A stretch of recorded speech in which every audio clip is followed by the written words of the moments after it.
From the New York City area, welcome to the Badass Counseling Show, where the master badass himself, Sven takes you deep and gives balm for the soul, baby.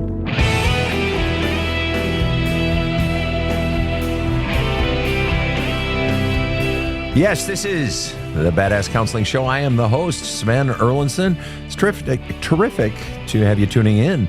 Whether it's from Tucson or Edmonton, Fort Worth, or Ogunquit, Maine, that pretty little town, Pretoria or Copenhagen, we love having you here on the show. Thank you for tuning in. I'm joined in studio by Rob the Rocket and KC, the booth person. Rob, what say ye? I'm happy to be here, as always, Sven. I got a great comment, by the way, on our last live stream. Listen to this.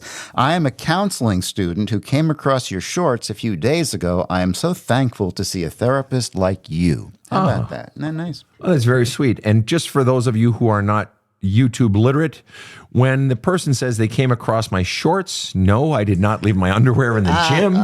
Shorts are what they call on Facebook or Instagram reels. Short is just a short video. So no, I am not leaving my underwear in untoward Thanks for places. the clarification. Hey, just here to serve the world.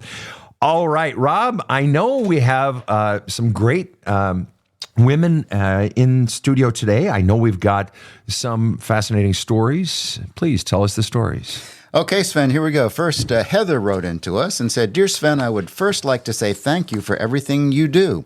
Your podcast and book have already helped me more than I ever realized I needed, so where to start? My parents were in and out of my life during my early childhood.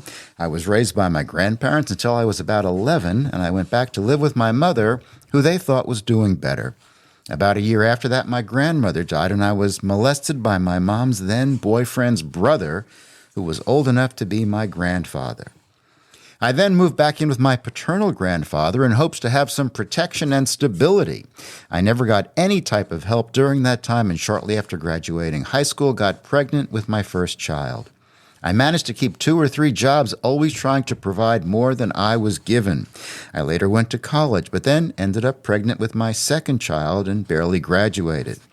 I have always had a strained relationship with my kids and my husband, and now that I have read your book, I realized I am projecting my traumas onto my kids and husband. I want to heal and be better for me and them, but I am struggling to dive deep enough. I have read your book, and I am actually rereading it now, trying to journal every day, but I get so overwhelmed, I don't feel like I'm good enough. I don't feel like I matter at all, and I don't know how to push past this mindset. Please help. I need a swift kick in the right direction. Again, thank you for everything you, Rob, and Casey do. I hope you never stop helping people. Lovely. And then we heard from Erin, who said, there is so much I am struggling with, but this is what I live with every day. I've been married for 22 years. Our backgrounds were vastly different. Mine covered in all types of abuse, his fairly normal. But we seem to have common values and goals. I've been trying to work myself out of a lot of my past issues, most stemming from being enmeshed with my manipulative mother and not having a stable father figure. My father died when I was 3, and then she had 4 other remarriages. On top of trying to sort out my past, I am also trying to handle my extremely passive husband. When I try to explain any issues in our relationship, big or small, he says things such as, I'm sorry I'm such an awful husband. I know I'm an asshole. Or the excuses of lack of time and money come when I tell him I'm feeling emotionally neglected and alone. When I try to get him to communicate things I could do better, he responds with, nothing bothers me, you're perfect.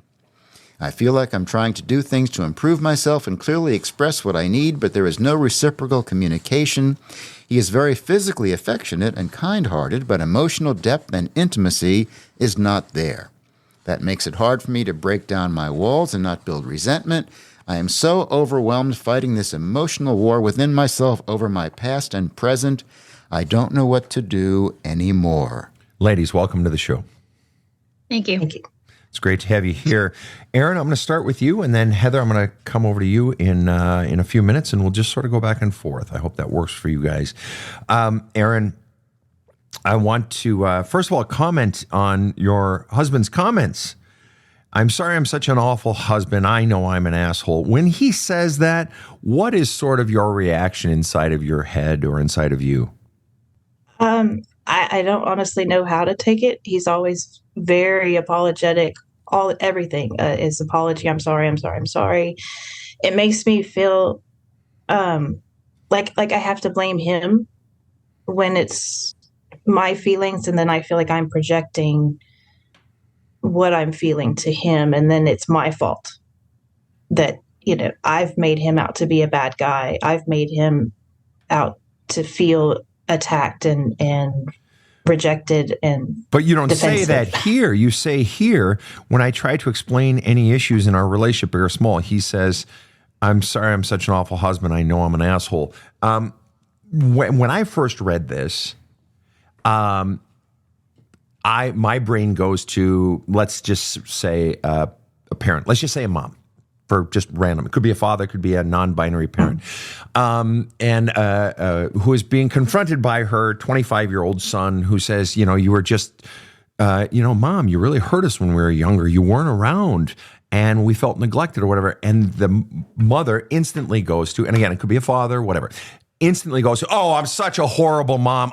Oh my God, no, Mom, no, I'm not saying that, Mom. No, Mom, you were great. It's just this one thing. Oh, I know, I was so awful. In other words, they will over dramatize it to either A, make you feel bad for even saying one little fucking thing, or B, they will over dramatize it so that you go, no, Mom, it's okay. You were great.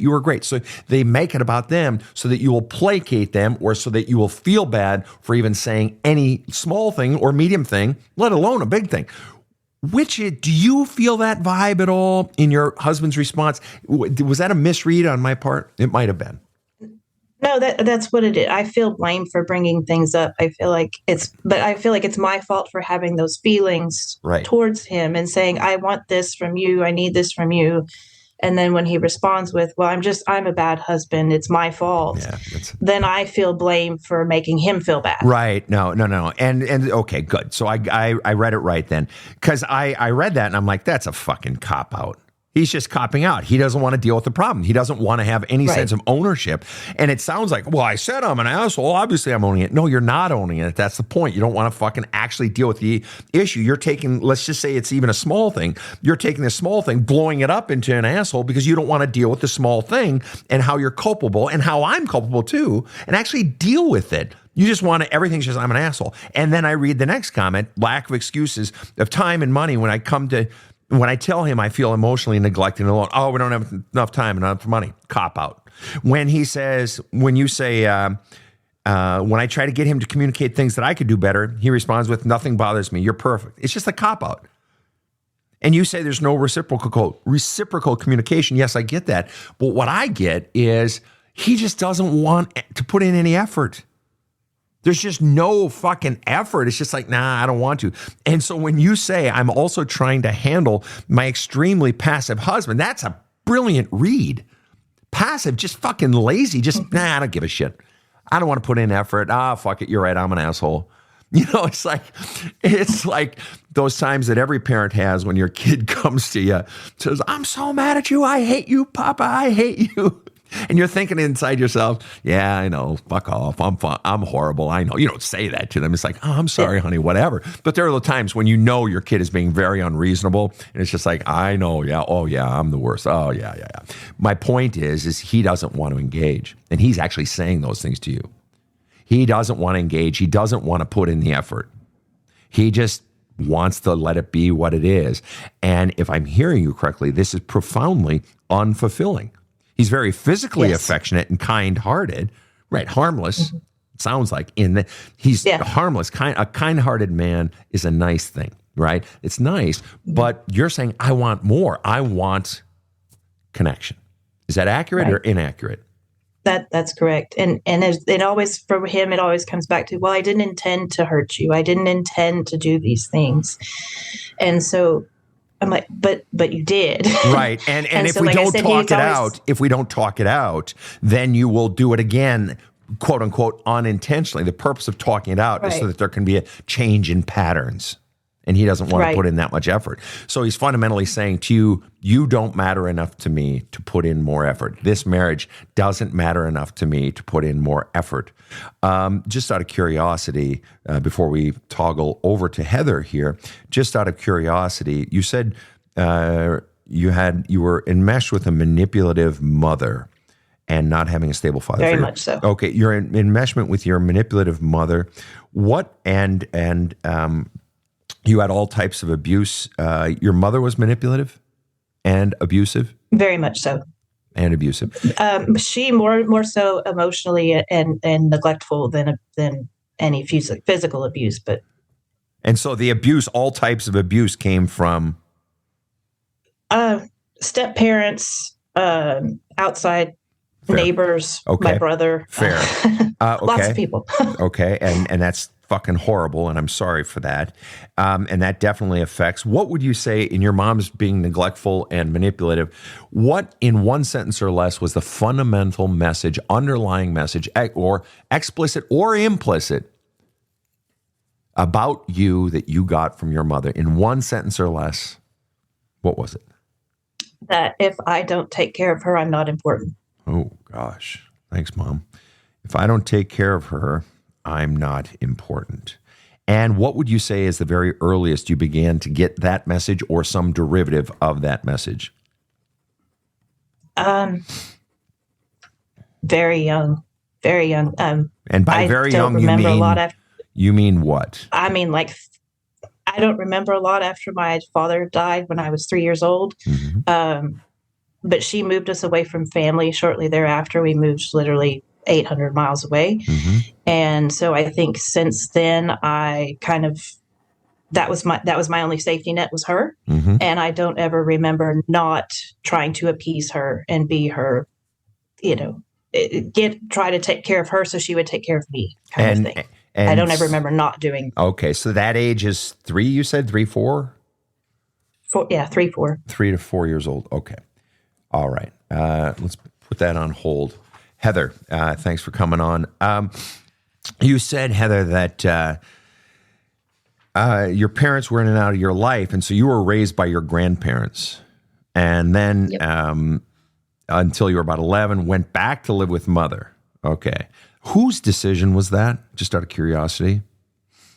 I guess it was kind of a joint decision as far as I lived with my paternal grandparents, and they thought she was doing better. And I think I had kind of asked, I had missed her, hadn't really been seeing her as much, and they thought she was doing better. So they thought it would be good for me.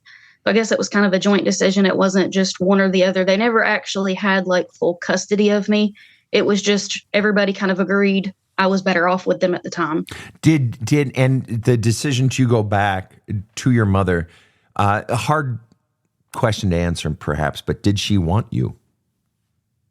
I think she wanted to want me, but I think she had a lot going on, and I don't think that I was her priority. And your voice cracks. That hurts to say, doesn't it? What's the hardest part about hearing the question, answering the question, saying that when I ask you, did she want you, and your voice starts to crack, what's the hardest part about that thought? I think knowing that I was never a priority for either her or my father. And looking back on it now, I think that it's just very overwhelming to think that you could not want your child, that you could, have so many other things going on and just that your child is not your priority. That you were, and as a result, if I'm hearing it correctly, knowing that children that age don't use the word priority, they would use the word something like wanted. Yeah. I was not wanted. And not just by one parent, but by two. Both. The two most powerful people in your life. The two people you just wanted love from, protection, love, and neither of them wanted you. And they didn't want you enough to change their shit, to clean up their shit, put a life together for you is a profoundly, profoundly powerful message. Just out of curiosity, what do you think then how did that shape your sense of worth and value and mattering? I haven't felt like I was valued or mattered for as long as I can remember, honestly. I'm sorry for that. That's fucking horrible. And that affects, how would you say that never feeling like I was wanted or valued or mattered for basically as long as you can remember, what do you think the biggest impact of that has been in your adult life?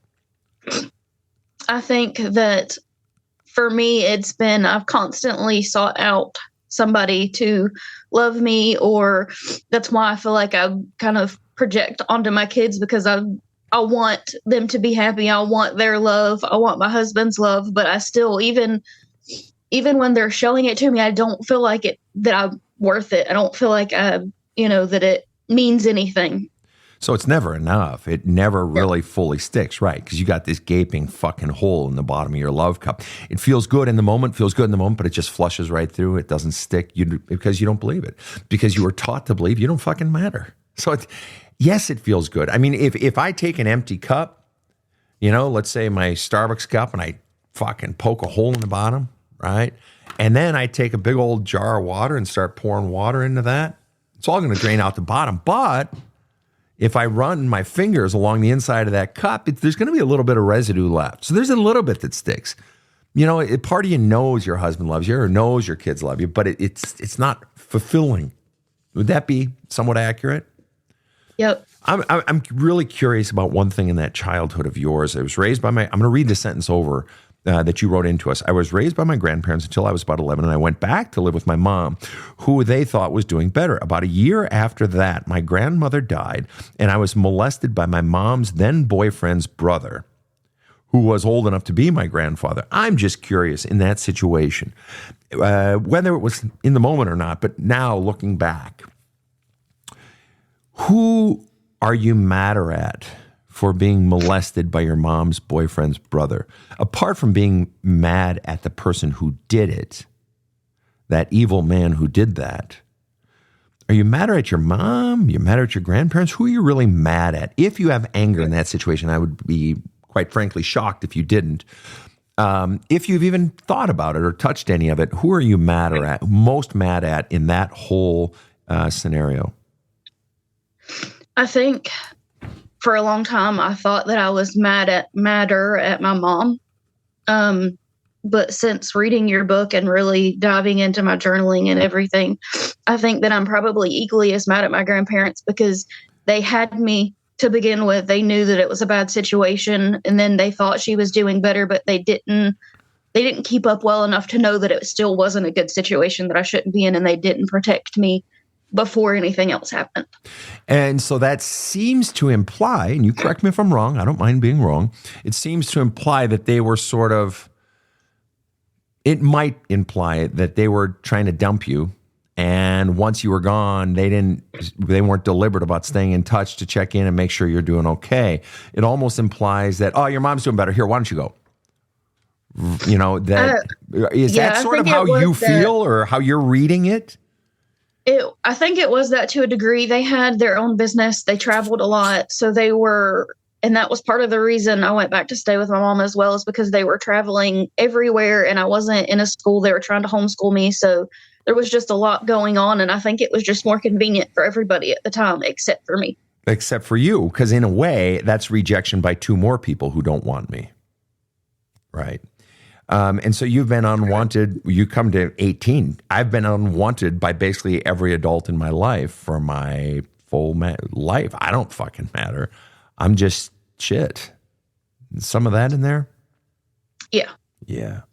And when you say with your kids and your husband, I'm projecting my traumas onto my kids and husband, when you use the word projecting, what actually do you mean when you use that word? So I struggle with any confrontation at all. I just want everybody in the house to be happy. So I shut down. Like if there's any confrontation, if anybody is unhappy in any way, I just shut down. I remove myself completely. So I don't feel like I'm there for them because I shut down now.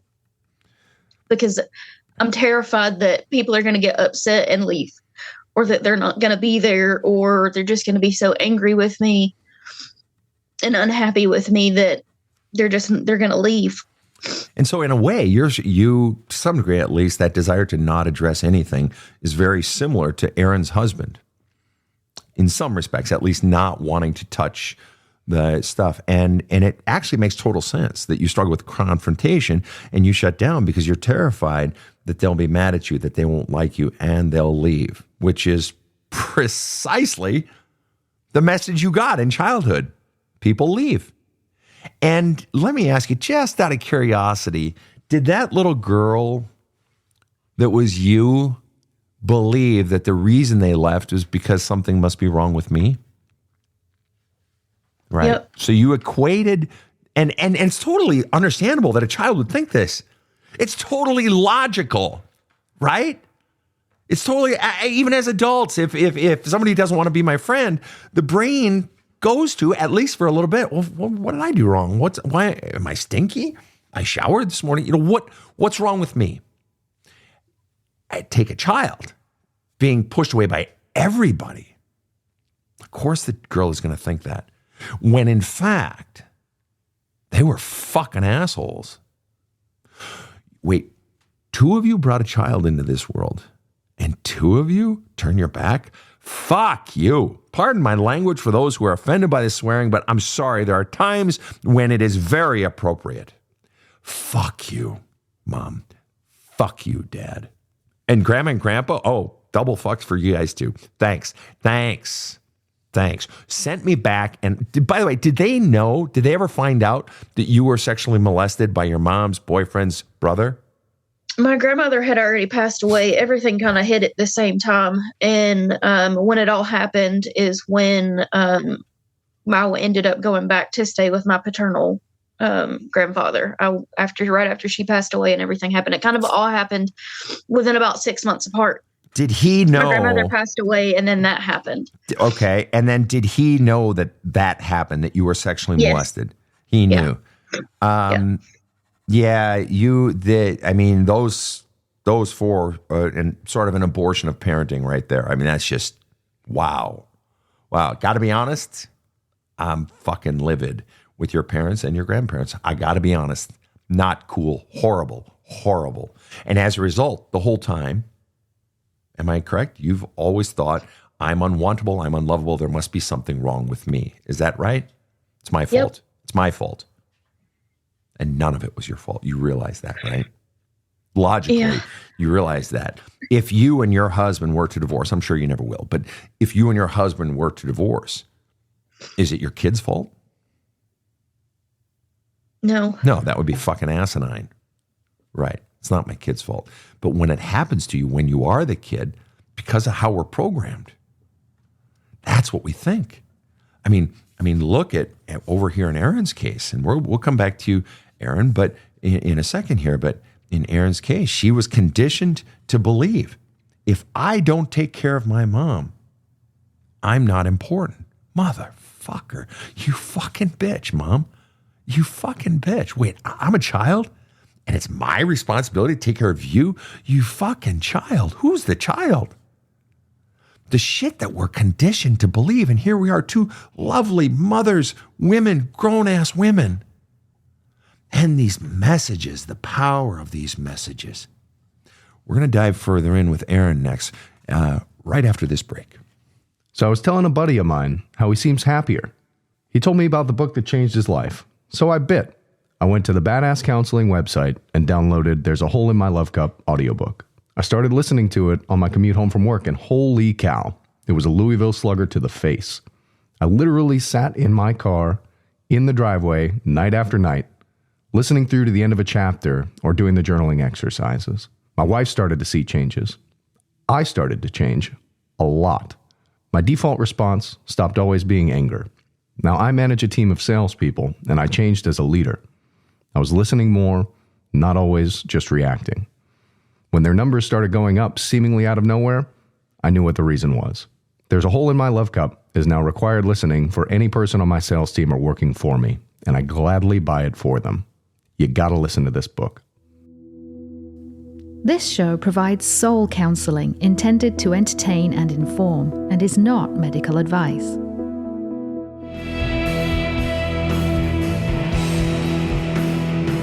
Now, back to the badass.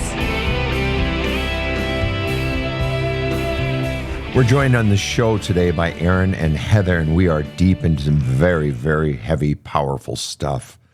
We're all feeling it, and wow. Erin, I want to come back to you. You close your paragraph that you sent to us by saying, I'm so overwhelmed fighting this emotional war within myself over my past and my present. I don't know what to do anymore. I'm curious in this emotional war inside of you, and I've been there, all right? I was suicidally depressed for 12 years. I totally get it. Different reasons, but I get it. I so get that inner and it tumbles and tumbles and tumbles. The waves just like you're out in the ocean and the waves just keep coming and all the messages tumbling in your head and all the problems and all the questions like clothes in this giant clothes dryer, and it tumbles and it never stops. I totally get that. What I want to ask you is, you said, I'm so overwhelmed with this emotional war within myself over my past and my present, I don't know what to do anymore. Which is worse right now? The shit inside you over your past or the shit inside of you over your present? My past at the moment. Past at the moment, fair. And if you were to distill it down, and obviously it's many things, obviously, and I'm not trying to minimize that fact, but I want to ask you the question of all those things in your past, of all the elements, in one sentence or less, what's the worst part? What is just riveting you? The feeling of similar to Heather, just feeling worthless no matter how much outside affection you get and how much somebody else pours it in. There's just always that feeling of I'm not good enough. I'm not worthy of what you're giving me. And that's why I was saying with the resentment towards my husband, like he is so kind. And, he's like, I'm so proud of you for working on yourself. I'm so proud of you for what you're doing to heal your things with your mom. And because that's such a mess right now, she once again packed herself up, moved herself away from the entire family. And I felt completely abandoned again. And so I'm struggling with that of how do I handle that emotion of feeling abandoned from someone who will never give me what I need from her, while also trying to improve myself and feel worthy of the love that my husband and my kids do give me and value them versus, keep trying that pull from the past of saying, well, you want this more, when mentally I know I don't need that anymore. I have what I have here. So you said, I'm never going to get my mom's love. So part of you knows that on one hand. Right, I do know that. Sure. But as we all know, knowing something and living something are two completely different things. But you said mom moved away from the family, and you're feeling abandoned again. If you were to sum it up in one sentence, that implies that if she can move away and feel abandoned, that means her presence is satisfying some need or want inside of you. And so that says you're still wanting something from your mother. If you were to put it in one sentence, what is it above all else you are most wanting from your mother in one sentence? Appreciation. And just go ahead.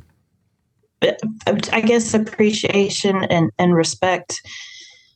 And what is the one form that you would want that appreciation and respect come in? What is the one form it could come in? Words, actions, money. What are we talking about that would have the biggest impact? Appreciation and respect. What is the one thing she could do that would most convey that to you and where you'd actually feel it? I guess just coming across that she understands my feelings and my emotions. Okay, she never coming expresses.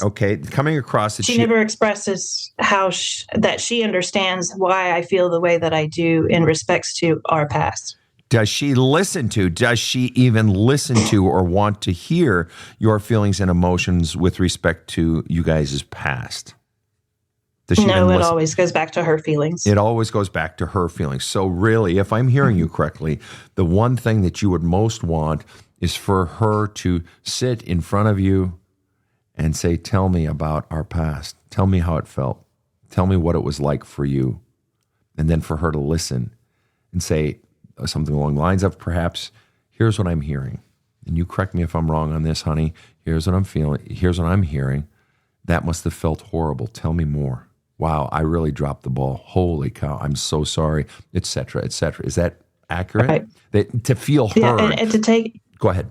to feel heard and for her to understand that she caused a lot of my issues, Right. and she was at fault. Okay, and so obviously, and you said she's never going to do that, and obviously she No. has no interest in doing that. Why? It's been about her the whole time. Why would she now?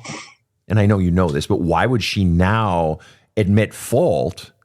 Fuck, I don't want to do that. That would hurt me. I'm not going to admit fault. No, let you hurt. You hurt. You hurt.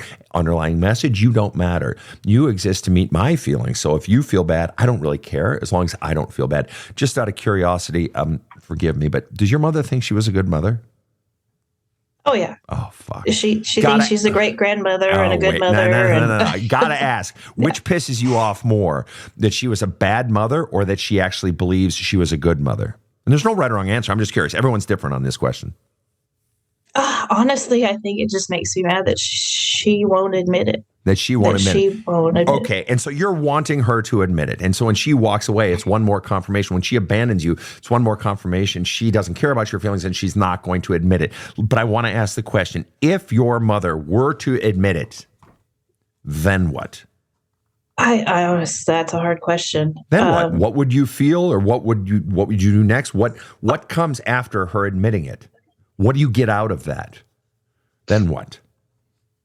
I feel like it would just take a load off of my emotional strain of feeling at fault for myself.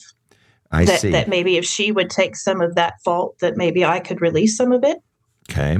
So if she admitted it, then it would be a load off my emotional strain and I wouldn't feel at fault so much. And if you didn't feel at fault so much, then what? Maybe I could accept love from others more. Because why? Because I take the blame that it's all my fault that I can't be loved. So the belief is I can't be loved. Therefore, if someone is loving me, it's bullshit. Feels like a fucking lie. It's not real. It's fake. They don't really love me. Right. It's just because of what I'm doing for them, or there's some ulterior motive that they're trying to get out of me.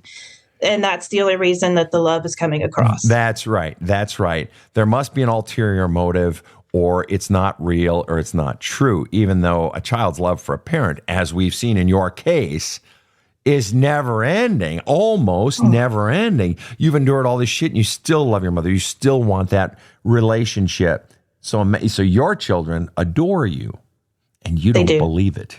And you don't believe it. And there's the crime, right? That the children, so your children are feeling inadequate. Mom's in pain and I can't love her. I'm not good enough.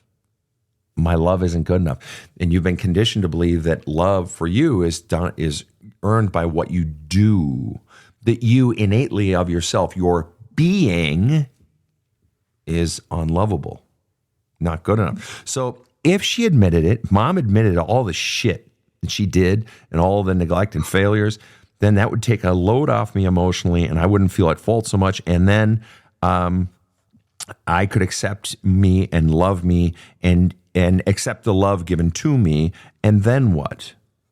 Then you'd feel what? Relief. Relief.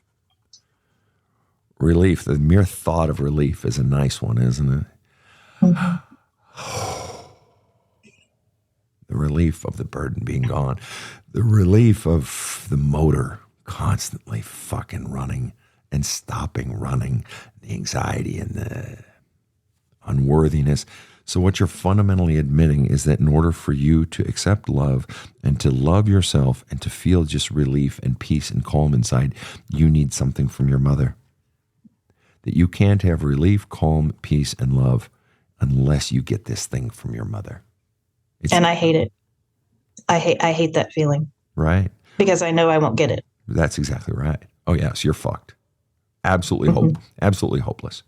You're fucked. And that's how I feel. I feel hopeless. I feel like it's never going to stop. Of course you do. Of course then you I'm feel just that stuck way. here for the rest of my life. Exactly. But here's the problem. Here's the problem with that equation of yours. If mom admit it, it'll take a load off emotionally and feeling at fault so much. And then I could accept love. And then basically I could love me. And then I would feel relief. It's all predicated on a lie. And the lie is that you need something from her in order to heal. You think you do. And that's what the child spends their whole life wanting. That's the linchpin. That's the key to my happiness, to my peace. And it's not. The bottom line is your mom was a colossal fuck up. Your mom was actually, when you're dumping your problems onto your child and putting that is emotional incest. You were emotionally and spiritually raped by your mother. I have an article on my website. It's free. You can go read it if you want, on emotional incest. And it's exactly this. She raped your emotions, and she continues to do so today. And there is so much pain inside of you as a result of all of that. And as you are already doing, you need to be flushing that pain out. But the bottom line is this question: what do you think it would take for you to admit it, for you to give yourself what your mom's not giving, and that is the admission? Any ideas? Actually, you know what? I don't even want you to answer that question. I'm going to tell you flat out. You said if she admitted, it would take a load off the emotional strain, feeling like I'm not at fault so much, like she was too.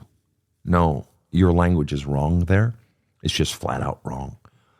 It's not that she was too. TOO implies that both of you were. It's fucking bullshit. You were a fucking kid. You were 0% at fault. She was a fucking asshole. And still is, clearly. She wants to float around saying, no, I'm a good mommy. I'm a good grand. Fuck you. Fuck you. No, she was fucking horrible. Just fucking, and I want to say just fucking admit it, but she won't admit it. No. Which makes it even worse. When someone commits a crime, especially against a child, and keeps doing it all through adulthood, and says, no, I didn't do anything wrong, because she doesn't want to. So I would rather you be in pain than me. Fuck. And that's also a point of contention with my husband, because he's kind of the whole societal, well, but it's your mom. You should have a connection. Right. You should keep in touch with her. And I'm at the point I would rather go no contact, but then I have the guilt of, no, but it's my mom. No. And you need to absolutely and unequivocally reject that. Reject that in your husband. I'm sure he's a wonderful guy, but you said it. Our backgrounds are very different, vastly different. He doesn't understand. Sweetheart, I love you, but I need you. Honestly, I love you, but I need you to shut the fuck up, basically. No, I have no obligation to someone who abused me, someone who neglected me, someone who made me earn love as a child.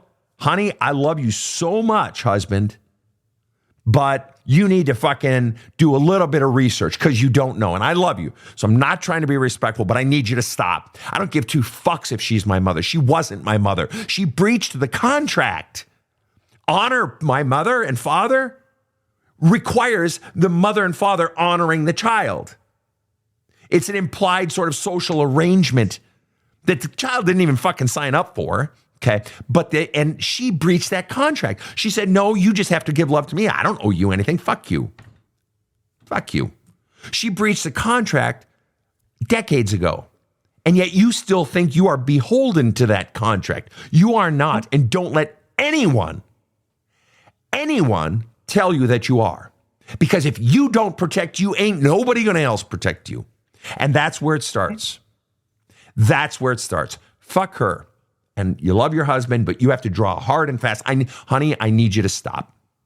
You have two choices here. You can be neutral, sweetheart, or positive.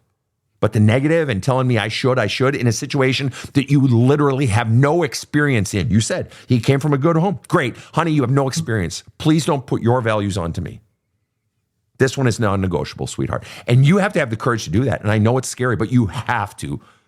You have to begin to listen to your own voice, because you've been taught your entire life the only voice that matters is mom. And now, you're listening to his voice and we listen to our kid's voice. That's the problem. You need to begin to honor that fucking voice because that is your GPS. That is your lodestar. Well, and how do I do that when he feels obligated to stay in touch with her? I mean, she texts him, she contacts him, and and then he's like, well, but she's a human being. If he doesn't understand everything that you've been through, and if he doesn't support you, we got a problem. Right. You don't get to tell me what I should do in this situation, sweetheart, because you didn't live through it. I did. You have no concept. And I'm sorry. I know this is a hard one, Erin, because it's your partner. I get it. But this is one of those dig deep, powerful conversations. He just has no clue. And I'm a little, it's a bit problematic for me that he is having a relationship with her. And he's telling you, he's basically selling mom to you. He's choosing her over you. Mm-hmm. And he has for a while. And I think that comes from he lost his mom a few years ago, and now it's like, well, I don't have my mom, so I'm trying to keep your mom in our world. So I know he has his own issues. And you are hurting me by doing so. You are hurting me by trying to sell me to keep my mom around. You are hurting me. I understand you're sad over losing your mother. Then fucking grieve it. Grieve it. Right. But do not dare to take her side against me. All right? It's you and me first, honey. It's you and me, husband and wife. It's you and me. Do not tell me what I should feel towards somebody else. Do not do that. And you can't tell him what he should feel towards somebody. You can feel all that shit, honey. If you want to feel connected to her, hey, that's your business. Do not. Because when you try to sell her position, you're choosing her over me. Not okay. Especially since you know our past. And by choosing her, you're minimizing my pain of my past, and you don't get to do that. Nobody gets to do that to you, Erin. Nobody. Not today, not ever. Do not allow that. The shit show, the fuck fest that you went through of a childhood is done. And nobody, and by done, I mean it's time to stand up, look at it, and start flushing all this shit out. And nobody gets to manipulate you anymore. Especially the person who's supposed to be your closest ally, especially him. The rules are tighter and harder for him. Fact. And it's hard. And sweetheart, I know it's hard. I know, Erin, when it's your partner, I know it's fucking hard, but you got to find it. You got to find it in you. And that pain of your past, let it be the fuel that enables you to stand up for yourself and then start flushing that pain out. And you're going to discover power that you didn't even fucking know you had. You're going to find a power inside of you that you're just going to get stronger, and you're going to get more and more clear in who the fuck you really are. Heather, I want to bring it back to you.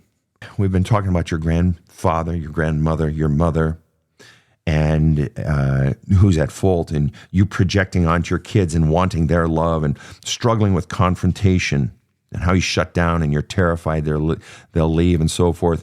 Heather, what's going on inside of you right now? What are you feeling? What are you thinking? What's the question next after some of the areas we went to together? What's going on inside of you, Heather?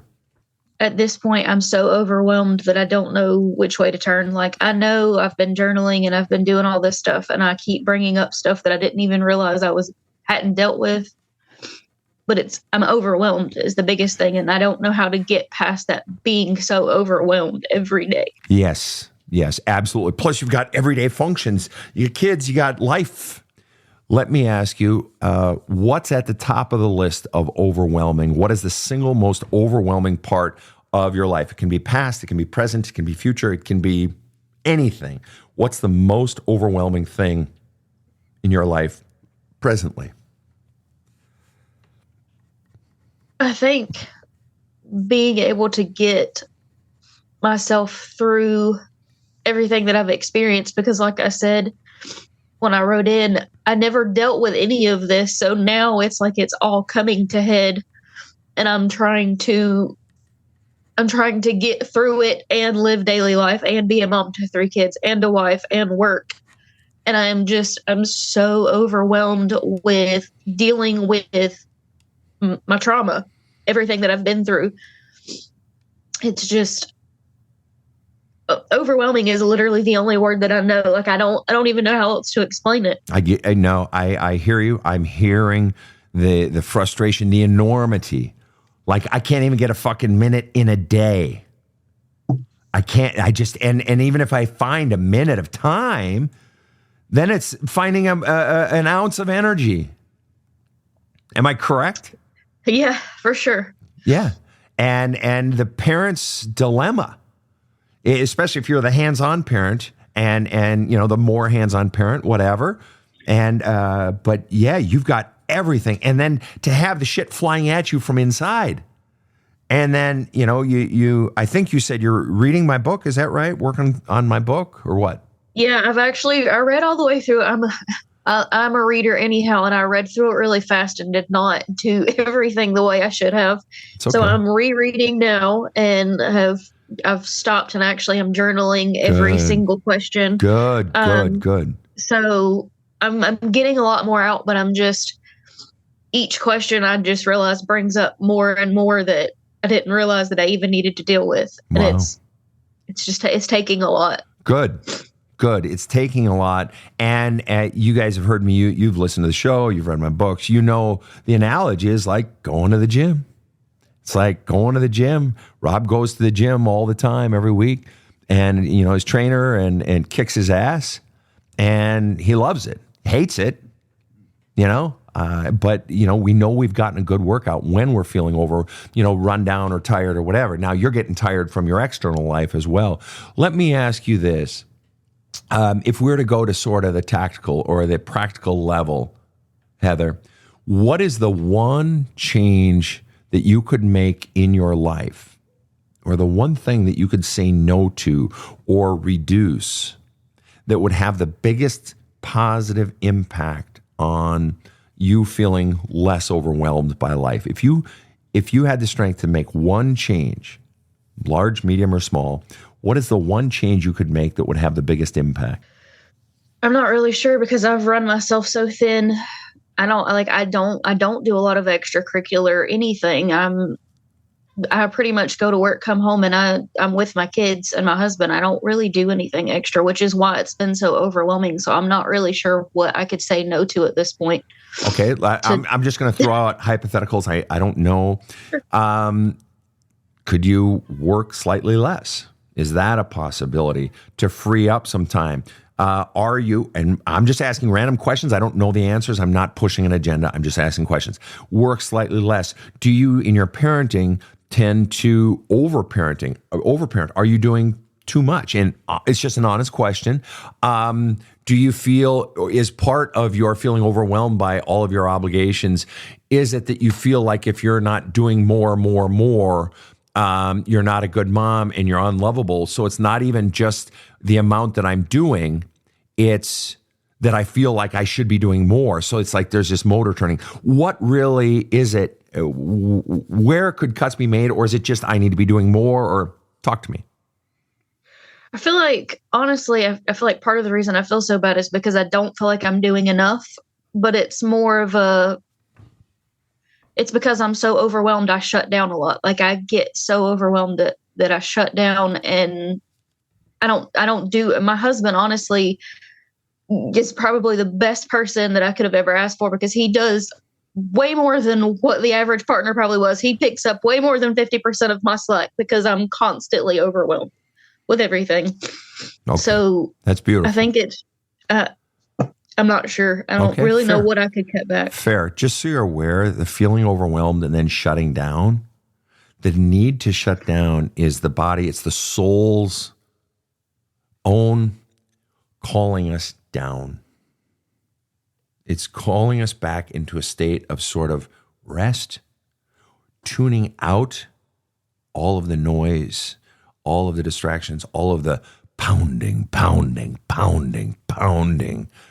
of all the needs, the wants, the feelings. And so you shutting down, that's your soul talking. That's good. That's good. It's you coming back sort of to baseline, trying to get back to baseline, trying to just calm yourself, find your energy source again. That's good. Okay. So that's not a bad thing. And the struggling with confrontation, and you shut down in the confrontation, you get terrified and you leave. That love cup of yours is so full of so much pain from your past. Just chock full of crud and rocks and manure and maggots and roaches and poop and dirt, that even one drop more is too much. But you're not, be nice if you were only getting one drop more. You're getting a gusher every day. Stress, trauma. And so it's just igniting all those electrical charges inside you saying, I suck, I'm no good. I suck, I'm no good. They're going to leave me. I know they're going to leave me. If I don't do more, I know they're going to leave me. If I don't do more. And you two got that in common. Both of you. Yeah, and here's the thing. I was in my teens, I think, which means my siblings would have all been, most of them would have been out of the house. I think John was still at home, and I recall my mom in her, if I was 13, Mom would have been in her 50s at this point. And I recall her going into, I could tell that she was doing work on herself. And she was also working full time. She had raised 6 kids and she was successful in her career, ended her career teaching at the graduate level and so forth. But I could tell she was working on herself. And we had many conversations subsequent to that. But she gave herself permission to do what she needed to do for herself.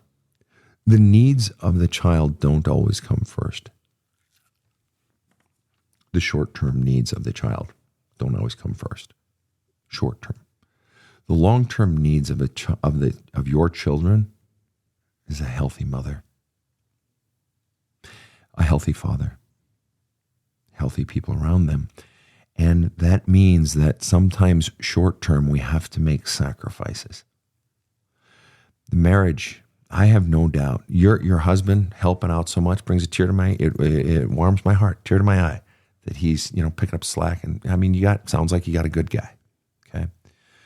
And that means that he's making deposits into that emotional bank account of your marriage. And I'm sure you have made a lot of deposits into that emotional bank account of your marriage. It's time to make some withdrawals. And what I mean by that is, I would encourage you to have some conversations with your husband about the idea of you and he programming in for, even if it's just a finite amount of time to begin with, even if you just started with randomly 3 months, where mom is going to take an hour each day, or maybe not every day, maybe it's every other day, or maybe mom gets 5 hours on Saturday mornings to get away from all of it and saying to husband, sweetheart, I know this is going to be hard. I need this. Please. I need to make this withdrawal from the account. And I'm wondering if we can come up with ways to create this time each day or create this time on Saturday mornings, whenever, whatever. And maybe it's not every day. It's just that 3-hour slot on a Saturday morning, whatever it is, or 1 hour at the end of the day when the kids are in bed, sweetheart, I just need an hour for me. Whatever it is. But you have got to, at this point, be deliberate about creating breathing room for you. You have to. Overwhelmed is not a good place to be for an extended period of time. We all get there now and then, right? But for an extended period of time, because that's when we turn to booze. That's when we turn to cheating.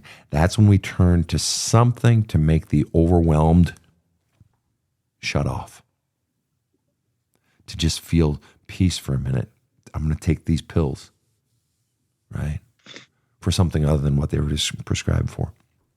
And so I would encourage you as a real proactive, real hands-on type step to, you got to begin to create space. Ain't nobody going to do it for you. And just a minute ago, I was saying to Erin the hard stuff that she has to do. And now this is the hard stuff. For the first time in your life, really, Heather, you've got to make you a priority. Both you women have been waiting your whole lives for someone else to make you a priority, to tell you that you matter. And it's horrible that you're even at this place. It's horrible what was done to each of you in your childhood, that here you are as grown, lovely women, still fighting those battles. And it's horrible to say this, But there is no white knight on a horse, male or female, mother or father, grandparent coming to save you. You have to save yourself. And I know you're both crying right now. My listeners can't see you, but I see you, and I know you're both crying right now. And that's good, because that is the pain of a 7-year-old girl. It's a pain of an 11-year-old girl being raped, being molested. It's the pain that no one protected you, physically or emotionally, more importantly. No one protected your emotions. No one sheltered you with the words, "You are good," with the actions that I'm here for you, child. No one protected you emotionally. No one protected your soul. And now it's time to find that divine spark inside of you and stoke it to full flame. That tiny little piece that's still inside of you that believes in you. Because if it weren't there, you wouldn't be sitting in front of me right now. You'd be dead. Somewhere in you, there is the belief still, and God bless that flame, that still believes, I am good. I am good. And now, you have to begin to stoke that to full flame. You have to begin to pay the price to do whatever the fuck you got to do to stoke that to full flame. And not just for you. Yes, for you first and foremost, but for your marriage in your case, Heather, but for your kids in the case of both of you. They need to see their mother do the work, log the miles to become strong, and that will be their success story when they're adults. See, now they're young. They see you wide-eyed as children. My mom's the best, that sort of thing. But when they're 35, when they're 45, and they're grown-ass women, and they say, my mom fucking killed it. I had the best fucking mom because she came from that shit and she stopped it. She stopped that generational trauma. She took the time out. She did what she had to do to flush out all of her pain that her parents didn't do, and she did it. She did what she had to do. My mom taught me what true strength is. My mom taught me what it is to believe in yourself when no one else ever has. My mom did the work. Fucking hell, I love my mom. That's an adult talking. And you have the power to earn that. You have the power to break this generational trauma, because for as much as you're trying to not let the shit from your parents and grandparents seep into your parenting, it's seeping into every goddamn thing. It's either outright driving your parenting, or it is infusing itself in the most hidden of ways, not the least of which may be just, I'm just doing the opposite of my parenting. Well, the opposite of bad can be bad as well. And I know both of you are busting your balls to raise your kids. But until you break that generational trauma, until you have the courage to stand up and do the work, and I believe in both of you, and I believe your stories, I believe you. And until you have the courage to stand up and do the work day in and day out and stand up for what your soul needs, ain't nobody else going to do it. Or even if they do, you ain't going to believe it, as you've already said. You ain't going to believe it. And that's a travesty for a child, for your children to know that I can't love my mother. I can't, no matter what I do. I'm not good enough. I'm not good enough for mommy. I can't heal her. Well, it's a goddamn shame that my children think they have to heal me. It's worse that I make them feel inadequate. And I'm not trying to put a burden on you guys. I'm trying to make you see the effects of it. And because you both have basically said, I want you to light a fire under my butt. And the fire under your butt is you got to break the generational trauma. And the fact is, I know for absolute fucking fact that both of you have that power. Both of you have that strength. And both of you have that courage, because you wouldn't be alive right now. That divine spark burns brightly inside of each of you. It cheers me up just thinking about it. It's time. It's time. Ladies, I want to thank you for being on the show. And I know that our entire listenership feels your pain and is just roaring with cheers right behind you, saying, come on, girls, let's go. You can do it. You can do it. You can do it. You can do it. On behalf of all of our listeners, and I know I speak for Rob and KC, thank you, ladies, so much for being on the show. Thank you, for sure. Thank you for having it. You bet. I appreciate it. You betcha. And to all of our listeners, thank you so much for tuning in. On behalf of Rob and KC, have a kick-ass day.